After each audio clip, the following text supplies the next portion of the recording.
Por si te preguntan qué emisora escuchás. Esta es Radio Mundo, 1170 AM.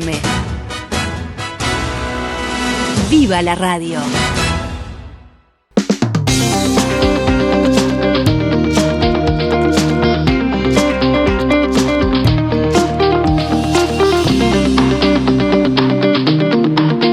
¿Qué dejó ayer la primera jornada de la Asamblea General de la Organización de las Naciones Unidas? Trump y Lula, dos discursos enfrentados, muy enfrentados, pero con un giro sorpresivo al final, la posibilidad de un encuentro entre ambos en los próximos días. Por ahí quizás empecemos el abordaje en esta edición especial de la Mesa Internacional que abrimos y que tiene a dos de los integrantes habituales de este espacio junto con nosotros. Allá en España, como siempre, Susana Mangana. Buen día, Susana. Buenas tardes para ti. Muy buenos días. ¿Qué tal? ¿Cómo estáis? Qué gusto ver al amigo Gustavo tomándose un cafecito. Sí. Me vendría bien. Acá está, este es el otro integrante de este panel, Gustavo Calvo, conductor de la Hora Global acá en Radio Mundo. Buen día, Gustavo. Buenos días, gracias por la invitación y buenas tardes para Susana. El presidente de Estados Unidos, Donald Trump, volvió a la Asamblea General de las Naciones Unidas con un largo discurso donde cuestionó la existencia misma de la ONU, atacó a enemigos y también a aliados, advirtió a los países europeos que se están yendo al infierno a causa de la inmigración ilegal y calificó al cambio climático como una estafa. Aunque le reconoció mucho potencial a Naciones Unidas, el mandatario republicano sostuvo que se ha quedado en palabras vacías que no solucionan guerras. Luego de reivindicar que en sus 7 meses en la Casa Blanca ya puso fin a 7 guerras, añadió: he lidiado con los líderes de esos países y nunca he recibido ni una llamada de los de las Naciones Unidas para ofrecerme ayuda, para ayudar a finalizar aquellos acuerdos. Lo único que han hecho las Naciones Unidas ha sido detenerse a medio camino. Por cierto, continuó, yo tendría que recibir el Premio Nobel de la Paz por todos y cada uno de esos logros, pero el mayor orgullo para mí es saber que esos hijos e hijas podrán seguir viviendo con sus padres y madres porque se dejará de asesinarlos en esas guerras sin sentido. Lo único que me preocupa es salvar vidas, no ganar premios, aclaró. Not only is the UN not solving the problems it should, too often it's actually creating new problems. La ONU no solo no está resolviendo los problemas que debería, de hecho a menudo crea nuevos problemas para que nosotros los resolvamos, decía Trump. El mejor ejemplo, dijo, es el principal problema que tenemos en nuestro tiempo, la crisis de la inmigración incontrolable. Es incontrolable. Sus países, les dijo a quienes lo escuchaban, están siendo arruinados. Y las Naciones Unidas están financiando un asalto a los países occidentales y sus fronteras. En particular, Trump apuntó contra los países europeos por abrir la puerta a los extranjeros, dijo que por esa razón se están yendo al infierno y llamó a terminar con este fracasado experimento de fronteras abiertas. En una intervención que sobrepasó largamente los 15 minutos que estaban previstos, Trump afirmó que el reconocimiento de un Estado palestino, anunciado por varios países en los últimos días, es en los hechos una recompensa al movimiento Hamás por los ataques del 7 de octubre de 2023 perpetrados contra Israel, que fueron los que precipitaron la actual guerra en Gaza. Now, as if to encourage continued conflict, ahora, como para alentar la continuación del conflicto, algunos de estos organismos buscan unilateralmente reconocer un Estado palestino. Las recompensas serían muy grandes para los terroristas de Hamás, para sus atrocidades. Esto sería una recompensa para sus terribles atrocidades, agregaba Trump, lidiando con el teleprompter que andaba y no andaba. El mensaje incluyó críticas a Brasil, por lo que consideró una persecución política al expresidente Jair Bolsonaro, condenado por intento de golpe de Estado, y también hubo una referencia a Venezuela, al señalar que todo matón terrorista que esté traficando droga venenosa hacia Estados Unidos de América, téngase por avisado, lo haremos saltar por los aires. Bueno, repasé nada más que algunos puntos de esa alocución que duró 56 minutos. Pese a que tenía que durar 10, 15, se fue a 56. Entonces, no sé si sobre estos ítems que yo cité o sobre otros. A ver, Gustavo, ¿empezás tú? Sí, muy rápido porque a mí también me interesa saber lo que opina Susana. Duró 1 hora, más o menos, sí, tenés razón. En realidad, tanto el discurso de Trump, no en detalle, no en cada uno de los detalles, pero la mayoría de los discursos que se hicieron ayer estaban dentro de lo previsto. Es decir, nadie abandonó su visión del mundo en la construcción de su discurso. Más o menos todos dijeron lo que esperábamos que dijeran, claro, con los cambios de tono que son lo que nos sorprende, ¿no? Sí. O sea, ayer nosotros habíamos estado hablando de una debilidad, una fragilidad tremenda de las Naciones Unidas. Habíamos estado hablando de una inoperancia y un montón de defectos que son mencionados por Trump. Trump ha sido muy bueno siempre en detectar defectos de los demás, hace buenos diagnósticos, el problema son las soluciones, ¿no? Con él. Pero todo lo que dijo Trump, en realidad nosotros, con 2 matices, lo dijimos de ayer, es decir, nosotros no somos Trump, es el primer matiz, y el segundo, fuimos bastante más educados que él, que es lo que a veces le cuesta a él en sus expresiones públicas, ¿no? Más allá de la escalera del teleprompter que no funcionaron, y otras quejas un poco más relevantes, es cierto, digamos, todo ese mundo de defectos que él ve. También es cierto... Una ametralladora, ¿no? Sí, Eso pero... fue, digamos, lo que más impactó. No paró 1 minuto. No, claro. Enojado desde el pique por el hecho de que el teleprompter no andaba. Esas fueron sus primeras palabras, en realidad. Y bueno, y por el incidente que había tenido con la escalera mecánica. Haciendo un análisis psicológico, él ve, es alguien al que se le está acabando el tiempo en el poder y el mundo no está cambiando como él quiere que cambie. Yo creo que con eso podemos resumir un poquito su estado de ánimo en este momento. Bueno, claro. Pero hizo en los primeros minutos un gran... panegírico de su propia gestión, ¿no?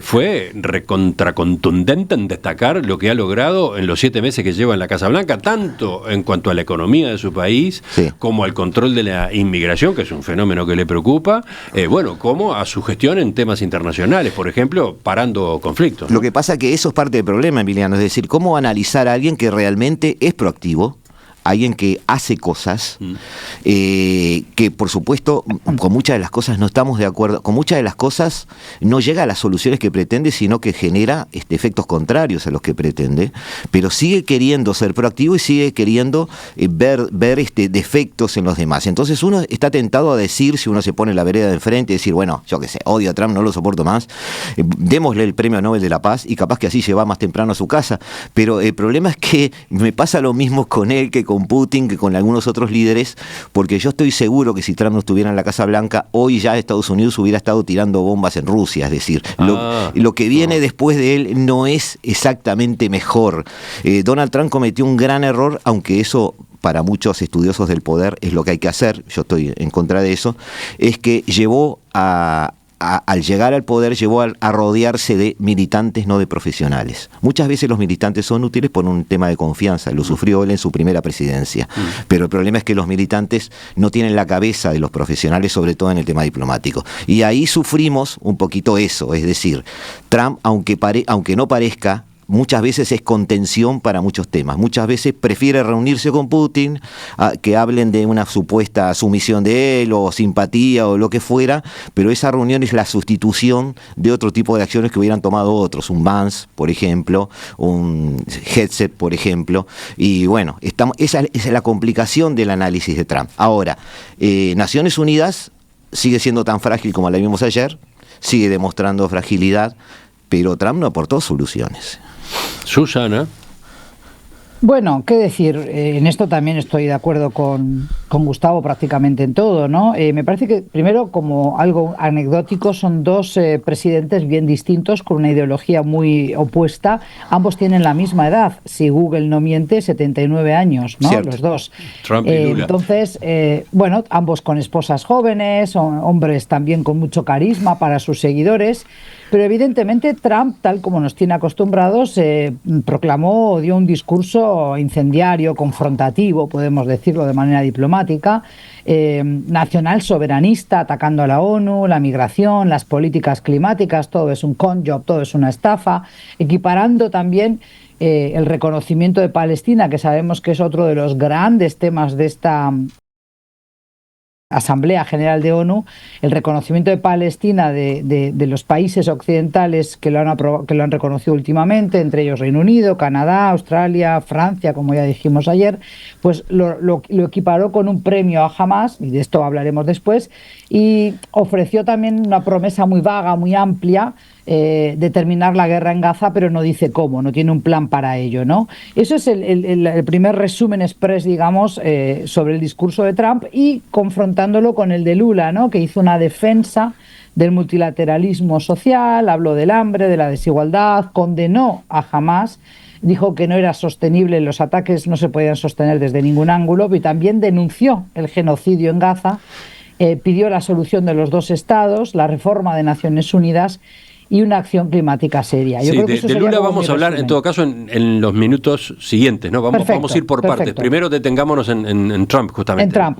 Bien, bueno, pues yo de Trump lo que tengo que decir es que más allá de la teatralidad de sus discursos, de su actitud infantil, de condenar a Naciones Unidas y de criticarla mofándose diciendo, fíjense que no funciona la escalera mecánica, no funciona el teleprompter, si mi esposa no estuviese en buena forma, yo también lo estoy. Ese tipo de chanzas que hay gente que lo sonríe, pero que otros entienden que el horno no está para bollos, digamos así, que se pretende otra seriedad de quien es el presidente del primer país del mundo, ¿verdad?, el más importante y que tiene incidencia en todos esos conflictos que él dice haber resuelto, y que ya hay mucha mofa, hay mucha chanza también en redes sociales, porque bueno, evidentemente todos sabemos que no ha ayudado a resolverlos, por más que se haya reunido con Putin, se haya reunido con Zelensky o con otros, ¿verdad?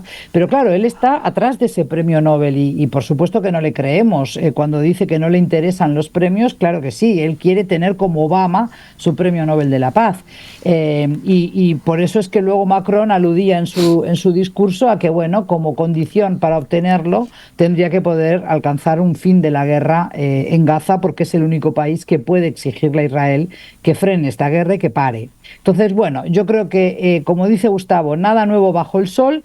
Es un presidente impredecible, pero eso ya lo podemos predecir, es decir, ya sabemos que va a seguir diciendo una cosa y haciendo otra. En cuanto terminó su alocución, después se reúne con el secretario general de Naciones Unidas, el portugués António Guterres, y le dice que pueden trabajar juntos, que hay un gran potencial de la ONU, cuando minutos antes lo había estado humillando, prácticamente diciendo no sirven para nada, no hacen nada, no me ayudan y crean más problemas de los que solucionan.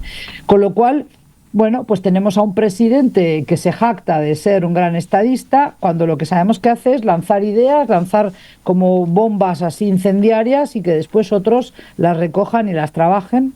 Y claro, el problema sí que es verdad que dio en el palo. Yo creo que realmente acertó cuando dijo que hay hipocresía de sus amigos y socios europeos que siguen comprando gas y petróleo ruso. Es verdad que desde el 2021 hasta el presente se han desplomado las compras de energía rusa, sobre todo Alemania, que era un gran comprador, pero hay otros países como por ejemplo Hungría, que sigue comprando y proveyéndose de Rusia, y esto le sigue dando munición para seguir haciendo la guerra en Ucrania. Sí, eso Trump fue muy claro, ¿no? Él dijo que los principales sostenedores de Rusia, de la economía rusa, del gobierno ruso, eran China e India, ¿no?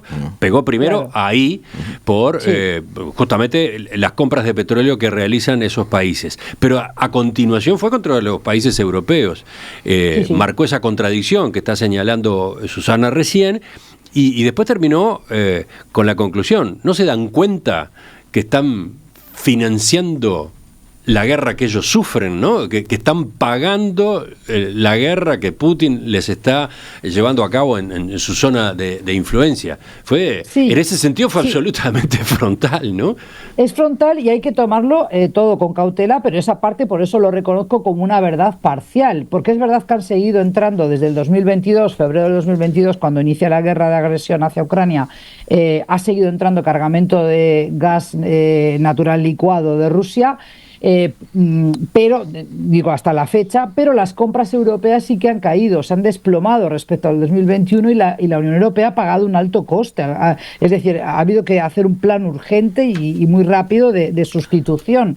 Y eso ha tenido un coste también en trasladado a la población, que hemos tenido que pagar la energía mucho más cara. Por daros un detalle, aquí en España, donde vivimos, por supuesto, donde vivo yo, no dependemos de ese gas ruso, pero igual el precio de la energía sube y baja cada día. Entonces tienes que tener mucho ojo a la hora de poner una lavadora o tener todos los aparatos electrónicos en tu casa funcionando, porque el precio de la luz es diferente. Cuando estamos todos en casa a partir de las 6 de la tarde es cuanto más caro es. Entonces hay que poner la lavadora a las 12, 1 de la madrugada, cosas locas, ¿no? Pero bueno, eso es lo que hacemos. Entonces yo creo que eso también ignora ese coste que hemos pagado los europeos, y a veces no se puede sustituir de un momento para el otro. Es lo que explicaba Alemania cuando tuvo que reducir las compras de gas y de petróleo ruso. Entonces, él es un experto en lanzar este tipo de frases que juega con medias verdades, entonces deja a la persona pensando, y si tú no estás muy puesto en el tema, hasta te lo puedes creer. Sí. Como por ejemplo con la migración. Antes de ver lo de la migración, Trump, a propósito de la guerra en Ucrania, admitió que se equivocó con el potencial que él tenía para solucionar ese enfrentamiento por su vínculo con Putin. Está llegando a la conclusión de que es más complejo de lo que él se imaginaba, y ahora amenaza con recurrir a las tarifas, a los aranceles, ¿no? A imponerle altos aranceles a Rusia, pero dijo, siempre que Europa acompañe, siempre que Europa también vaya por ese camino. Fíjate, ¿no, Gustavo? Claro, sí, hay un tema en particular, digamos, pero además, Emiliano, esto que estamos diciendo es algo que, si tú empezás a repasar algunas mesas internacionales que hemos hecho acá, o comentarios o editoriales de algunos de los integrantes de la mesa, o algunos incluso podcasts que yo, o algunas conexiones o invitaciones que yo he visto de Susana en algunas cadenas internacionales también, y de Leo, lo hemos estado diciendo hace tiempo. Es decir, Europa implementó una serie de sanciones, y después por vía India, o por vía flota fantasma, o por vía terceros países o buques sin bandera, siguió siempre comprando gas ruso. El año 2024 en particular, sobre el segundo semestre de 2024, España hizo récord de importaciones de gas que tenía origen ruso. No viene con bandera rusa, pero tiene origen ruso. Entonces, esto que dice Gustavo, Trump... Hasta donde yo sé, España compra su gas, compraba a Marruecos y Argelia y a Qatar. Es decir, yo no creo que España no es un consumidor de energía rusa, no la necesitamos. Yo te paso un informe de justamente de una propia ONG española. Claro, el tema es que pero el tema es el fondo del asunto. Trump tiene razón en eso, en el sentido de decir, bueno, vamos a fondo con Rusia. El problema de Trump es que él creía que, antes de asumir el poder, este era un problema donde alguien atacaba y alguien defendía, y parecía así de sencillo. Ahora se encuentra con que ninguno de los dos quiere terminar la guerra. Uno porque cree que con ella tiene su lugar en la mesa grande o la mesa chica del gobierno del mundo, y otro porque cree que si la guerra se extiende lo suficiente puede revertirla. Claro, ha pasado el tiempo. Obviamente han pasado meses desde que está Trump, pero han pasado años desde que empezó la guerra, y aquello de que Rusia no puede perder, bastante válido hasta hace unos meses, empieza a cambiar porque Europa empezó su trabajo de armarse. Zelensky empieza a pensar que si esto demora un año o dos más, puede empezar a revertirse, y además todos empezamos a pensar que si cambia el ánimo de Trump, pueden cambiar cosas sobre el terreno en la guerra de Ucrania. Entonces, a Trump no le parece tan lejano el revertir esto, porque está viéndolo con otros ojos. Bueno, ayer dijo que Ucrania podría recuperar todo su territorio perdido ante Rusia. Hoy es difícil, pero claro, si estamos hablando en redes sociales, ¿no? No quiero alargar con eso, pero ponele que sí, pero creo no que hoy. Ucrania, con el apoyo de la Unión Europea, está en condiciones de luchar y recuperar todo el territorio. Ucrania podrá recuperar su país en su forma original, y quién sabe, quizás incluso ir más allá. No soy militar, ponele que sí, creo que no hoy. Pero el fondo de la cuestión es, Europa también está acomodándose a los nuevos tiempos, así como Trump. Trump empieza a cerrar bases en el resto del mundo porque ya no es la policía del mundo. Europa empieza a reimaginar su economía porque ya no tiene todo el planeta dándole insumos para que ellos puedan vender su tecnología, porque mucha de esa tecnología ya no la tiene. Entonces, en este reacomodo, todos estamos asumiendo nuevos roles, y a todos les está costando, todos estamos teniendo defectos en eso. Europa los está teniendo por su propia gobernanza interna, muchas veces por la calidad de sus líderes, que en mi criterio ha disminuido mucho con lo que hemos visto en décadas anteriores, y Trump también está en esa especie de su levantar muros, porque ve que de otro lado China crece mucho. Entonces, todas estas cosas son reflejos de esas cosas. Y él obviamente le dice a Europa, bueno, está bien, vamos a fondo con esto. Perfecto. Bueno, pero no compres más gas ruso, no compres nada ruso. Bueno, ahora, Europa, claro, como Europa sigue comprando, la conclusión que sacamos nosotros, que somos uruguayos, bueno, ciudadanos españoles, bueno, entonces Europa no puede dejar de comprar gas ruso, quizás. Anoto al pasar que no deja de ser paradójico que Trump marque una contradicción en los países europeos, cuando él es el adalid de las contradicciones, ¿no? Es el rey de las contradicciones, ¿no? Susana. Sí, no, por eso yo quería decir que este fue el punto que yo entiendo que hubo algo más de verdad en la crítica que hizo, porque es real. O sea, en agosto del 2025, los 5 mayores importadores de combustibles fósiles rusos en la Unión Europea abonaron cerca de 979 millones de euros solo en ese mes de agosto.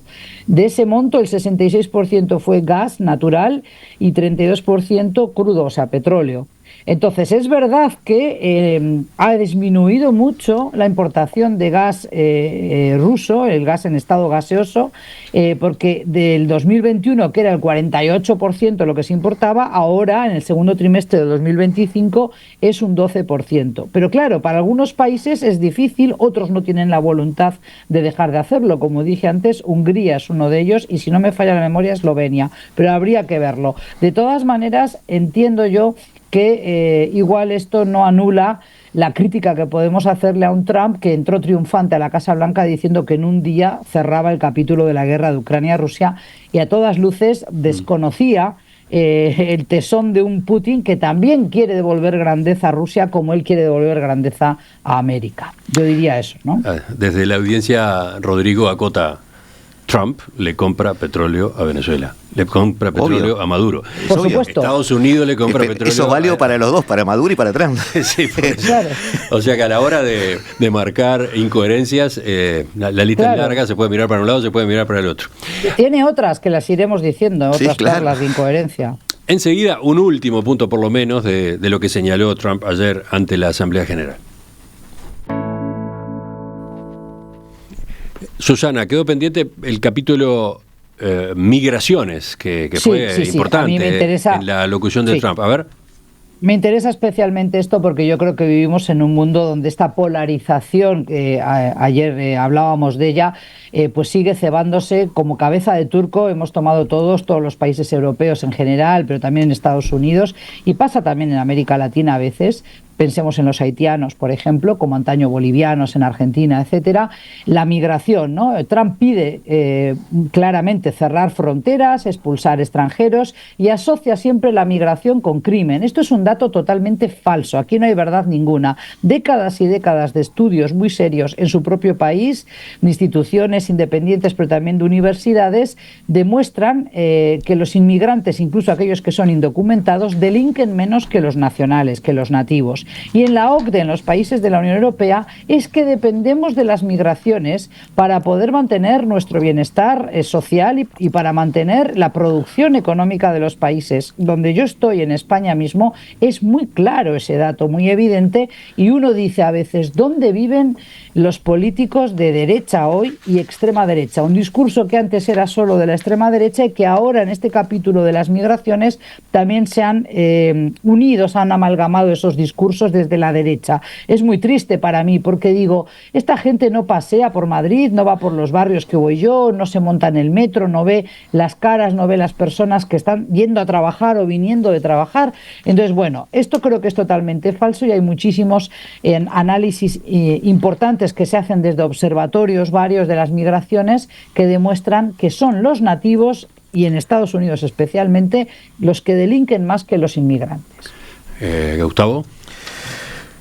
Otra vez el dedo en la llaga, es decir, otra vez en un tema que Europa debe resolver. Yo no voy a comparar cifras de delitos, porque yo tengo una perspectiva un poco distinta de la de Susana. Yo creo que sí hay una incidencia de la inmigración en los delitos, pero no lo demonizo. Es decir, yo creo que es hasta natural eso en cualquier inmigración más o menos masiva, y lo que genera es la necesidad de solucionar el ingreso de las personas de una forma más ordenada, más contenida socialmente, con sistemas de contención social que Europa demostró no tener para esos niveles de inmigración. Entonces, pero, el Gustavo, problema es más general. Por eso, por eso. Yo quiero que expliques por qué dices que tienes que basar la opinión en datos reales. O sea, esto la policía en España, por ejemplo, ya ha desmentido este tipo de discurso de Vox, de Santiago Abascal, en el Parlamento, cuando ha dicho que delinquen más los inmigrantes, la policía... En números absolutos sí, pero en porcentajes sobre las poblaciones diferentes hay mayores porcentajes. Los informes que hay aquí no son así. Te lo puedo asegurar que en España no es el caso. Bueno, intercambiamos informes. Si vamos, por ejemplo, a los Países Bajos, acaba de reconocer la policía de Países Bajos que ha escondido delitos de inmigrantes para no generar una alarma social. Es decir, eso es público, digo. Pero no quiero centrarme en eso. Yo lo que digo es que imaginemos que está bien, que yo esté equivocado, no importa. Y lo que yo digo es, cabe esperar en una inmigración desordenada y masiva problemas. Cabe esperar problemas. Fue el ideal la forma en que Europa manejó esto, no, está lejísimos del ideal, y Europa se compró problemas. Se compró problemas, como dijimos ya en el 2016, me acuerdo que tuvimos una mesa cuando Macron estaba accediendo al poder y hablábamos del tema de inmigración, ya en esa época venía el tema de Siria, y ya hablaba de que había en Francia, por ejemplo, campamentos de 90.000 refugiados al lado de pueblos que tenían 25.000 habitantes. Entonces, ese tipo de cosas sucede por toda Europa hoy. Ese tipo de cosas inevitablemente genera problemas. Entonces Europa debería haber, con todo este tiempo que ha pasado, ya implementado alguna política común, ya que se llama Unión Europea, ha implementado alguna toma de decisiones. Por ejemplo, Polonia se vio enfrentada a la decisión de cerrar la frontera y se acabó, pero no debería haberse llegado a ese tipo de extremos. ¿Por qué? Porque esos países son malos, son xenófobos totalmente. Yo creo que esos países quieren mantener un cierto orden en su población, en la relación social entre sus estratos sociales. Mirá cómo lo planteó Trump ayer, ¿no? Lo que hace que el mundo sea tan hermoso es que cada país es único. Pero para que siga siendo así, cada nación soberana debe tener el derecho a controlar sus propias fronteras. Es que no existen las fronteras abiertas. Eso es una fantasía. Nosotros tampoco las tenemos, porque si no hubiéramos tenido un mínimo control sobre, por ejemplo, los sistemas de salud. Es decir, no existen las fronteras abiertas como se pregonan así. Siempre hay un control, siempre debe haber un control migratorio y un cierto control del flujo de ingreso. Ahora, sin entrar en detalles, porque no soy europeo, porque estoy sentado acá en Montevideo, porque no lo estoy viviendo allá, a todas luces no fue bien manejado y hoy es un problema social. Cuando vemos Inglaterra, Trump pronostica que se van al infierno, que se bueno, están yendo al infierno de esos países, ¿no? Eso es una frase trumpiana que va por otro lado de Trump, no es mía, pero sí que es un problema grave y Europa no lo supo manejar bien como otros problemas. ¿Por qué? Quizás en la misma idiosincrasia europea está el problema. Enseguida volvemos a esta edición especial de la Mesa Internacional, con lo que dejó la primera jornada de discursos en la Asamblea General de Naciones Unidas, pero sobre todo que dejaron las alocuciones de Trump y de Lula.